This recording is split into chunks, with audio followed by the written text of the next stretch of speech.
আসসালামু আলাইকুম প্রিয় শিক্ষার্থী, আজকে আমরা মাইকেল মধুসূদন দত্ত সম্পর্কে গুরুত্বপূর্ণ ইনফরমেশন গুলো জেনে নেওয়ার চেষ্টা করবো, যেগুলো বিগত সালে বিভিন্ন পরীক্ষায় আসছে। শুরুতে দেখো যে ইনফরমেশনটি আমরা পাচ্ছি সেটা হচ্ছে জন্ম। মাইকেল মধুসূদন দত্ত 1824 সালে 25শে জানুয়ারি জন্মগ্রহণ করেন এবং মৃত্যুবরণ করেন হচ্ছে 1873 সালের 29শে জুন। কৃতিত্ব, তার অনেকগুলো কৃতিত্ব আছে, তার মধ্যে অন্যতম হচ্ছে তিনি আধুনিক বাংলা সাহিত্যের প্রথম বিদ্রোহী কবি, প্রথম সার্থক নাট্যকার, প্রথম প্রহসন রচয়িতা, প্রথম পত্রকাব্যকার এবং বাংলা সনেটের প্রবর্তনকারী।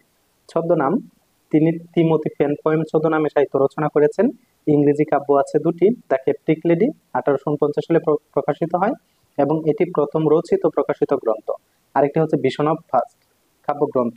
কাব্যগ্রন্থগুলোকে আমরা শর্টকাট একটি পদ্ধতিতে মনে রাখতে পারি, সেটা হচ্ছে মধুসূদন দত্ত মেঘনাদ বধ ও তিলিউমা সম্ভবের মূল কাহিনীকে অনুসরণ করে চতুর্দশপদী কবিতাবলীর বিন্যাস ঘটিয়ে বীরাঙ্গনা বজ্রাঙ্গনাকে নিয়ে কেপটিক লেডি ও ভিশন অফ পাস্ট চলচ্চিত্র নির্মাণ করেন।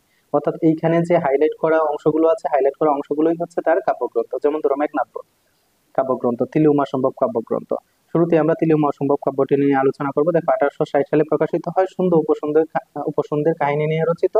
অমিত্রাক্ষ ছন্দ প্রবর্তন করেন, অর্থাৎ তিলিউমা সম্ভব কাব্যে তিনি অমিত্রাক্ষ ছন্দ প্রবর্তন করেন। এই কাব্যটি যতীন্দ্রমোহন ঠাকুরকে তিনি উৎসর্গ করেন।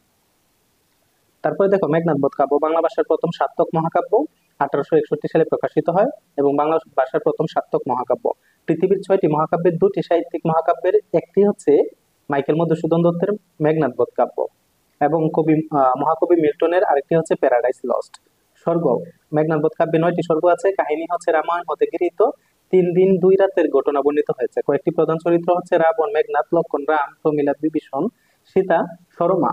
তারপর হচ্ছে বজ্রাঙ্গনা কাব্য, যেটা 1861 সালে প্রকাশিত হয়। এটা হচ্ছে মিত্রাক্ষ ছন্দে রচিত। এটি ওট জাতীয় কাব্য, অর্থাৎ এটি ওট জাতীয় কাব্য। বীরাঙ্গনা হচ্ছে 1862 সালে প্রকাশিত হয় ও মিত্রাক্ষ ছন্দে রচিত, অর্থাৎ বীরাঙ্গনা কাব্যটি ও মিত্রাক্ষ ছন্দে রচিত পত্র কাব্য এবং এখানে 11টি পত্র সংখ্যা আছে। অমিত্রাক্ষ ছন্দের সার্থক প্রয়োগ ঘটেছে এই বীরাঙ্গনা কাব্যগ্রন্থে। ড্রামাটিক মনোলগ আছে এবং এই কাব্যটি ঈশ্বরচন্দ্র বিদ্যাসাগরকে তিনি উৎসর্গ করেন। তারপর হচ্ছে চতুর্দশ কবিতাবলী, যেটা 1866 সালে প্রকাশিত হয়। প্রথম বাংলা সনেট, 102টি সনেট রয়েছে। তারপরে হচ্ছে দ্য কেপটিক লেডি, 1849 সালে প্রকাশিত হয় এবং মধুসূদন রচিত প্রকাশিত প্রথম কাব্যগ্রন্থ হচ্ছে কেপটিক লেডি। এবার আমরা মাইকেল মধুসূদন দত্তের নাটক সমূহ সম্পর্কে জেনে নিব। শর্মিষ্ঠা, এটি একটি পৌরাণিক নাটক, বাংলা সাহিত্যের প্রথম সার্থক নাটক। খুবই গুরুত্বপূর্ণ একটি ইনফরমেশন, সেটা হচ্ছে শর্মিষ্ঠা হচ্ছে বাংলা সাহিত্যের প্রথম সার্থক নাটক। 1859 সালে প্রকাশিত হয়। মহাকবি কালিদাসকে এটি উৎসর্গ করা হয়, অর্থাৎ শর্মিষ্ঠা নাটকটি মহাকবি কালিদাসকে উৎসর্গ করা হয়। তারপর হচ্ছে পদ্মাবতী, যেটি 1860 সালে প্রকাশিত হয়। গ্রিক পুরাণের প্রসিদ্ধ এফেল অফ ডিসকট অবলম্বনে রচিত, অর্থাৎ এফেল অফ ডিসকট অবলম্বনে রচিত হচ্ছে পদ্মাবতী নাটকটি। প্রথম অমিত্রাক্ষ ছন্দের প্রয়োগ ঘটান এখানে। তারপর হচ্ছে মায়াকানন 1874, এটাকে বলা হয় সর্বশেষ বিয়োগান্ত নাটক, অর্থাৎ মাইকেল মধুসূদন দত্তের সর্বশেষ বিয়োগান্ত নাটক কোনটি? মায়াকানন। তারপর হচ্ছে কৃষ্ণকুমারী, খুবই গুরুত্বপূর্ণ একটি নাটক, সেটা হচ্ছে বাংলা সাহিত্যের প্রথম ঐতিহাসিক নাটক। প্রশ্ন হতে পারে বাংলা সাহিত্যের প্রথম ঐতিহাসিক নাটক কোনটি? সেটা হবে কৃষ্ণকুমারী। বাংলা ভাষার প্রথম সার্থক ট্রেজেডি নাটক হচ্ছে কৃষ্ণকুমারী।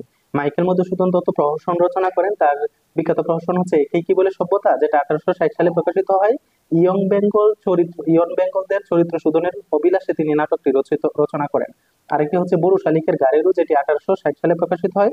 প্রাচীনপন্থীদের অন্তঃসারশূন্যতাকে তিনি চিহ্নিত করেছেন এই নাটকটি।